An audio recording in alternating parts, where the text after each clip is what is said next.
So much going on right now on this roller coaster ride we call American agriculture.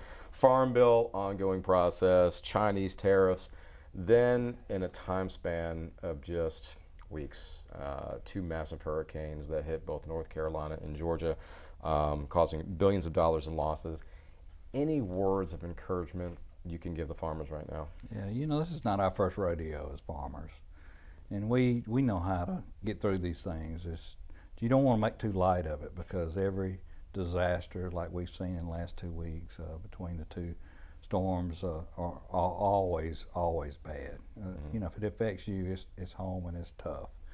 But agriculture always seems to come out the other side, and so we're hoping for the best, and all the people that's been affected is in our prayers. And I know that Commissioner Black, and I know that the governor and Secretary Perdue, and we're doing everything we can do to try to help them recover what they got, and we're looking forward to maybe having some kind of package that'll help, a disaster package that might help some of our farmers. And as American Farm Bureau, that's going to be our voice. Let's tell the story. Let's tell these guys a story and tell them about how bad they've been hurt. Then let's go out and see what we can find to help out these people with. And we're going to be right there step in step with the Secretary trying to get that done. Yeah, and staying on the political front, I guess, while we're there, midterm elections right around the corner, November 6th to be exact. Why is it more important than ever for rural voters to head out to the polls?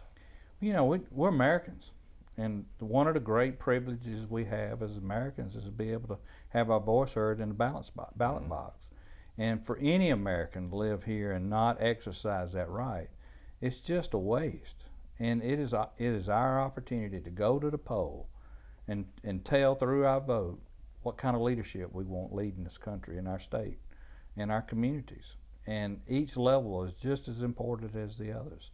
And our farmers need sound policy. And in each level of government, there's policy that's developed that affects their life each and every day. And if they don't go vote, they're not asking, they're not putting, their voice is not being heard to be able to put the right people in the right place that's going to vote their conscience. Because as they vote for them, they're going to vote for the man that they think the same way they do. So it's important for us to go to poll.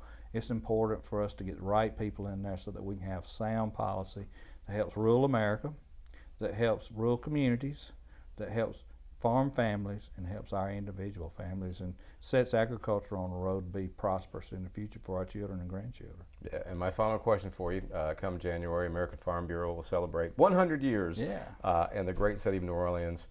I'm sure a lot of the Farm Bureau members are saying, New Orleans, I don't know, kind of a crazy place. How important is it for Farm Bureau members to be in New Orleans and to celebrate this occasion? Just think, 100 years of providing a united voice for the American farmer and rancher. Not only is this organization still focused on the same mission that we started with, and that's being their voice, we're still doing that 100 years later. A lot of organizations don't even have the opportunity to celebrate 100 years. The Farm Bureau is special. It's special because it really tends to, it does focus on its grassroots. And a lot of organizations lose their way. We haven't lost our way. We need for people to think about this. New Orleans is a great place to go, great convention place, great food. You don't have to go to Bourbon Street to enjoy New Orleans. And we go to Farm Bureau Convention. We go to Farm Bureau Convention fields on your farm. Yeah. Because it's about the people and the food and the fellowship and the business that we do as far as our policy. And the other thing is, people need to understand there's so many educational programs there to talk about the issues that they're facing, to help them get through some struggles that they're having on their farm, go back home and make better decisions by hearing those, and to be able to influence the policy that's going to be voted there. Because that policy is why our organization is respected in Washington, because every congressman and senator, every president of the United States understands that our policy book is developed by a farmer, not by Zippy, Duvall, or any leader in Farm Bureau. It's a work together to find one voice, and that's why we're powerful. That's why we're the big elephant in the room. Right.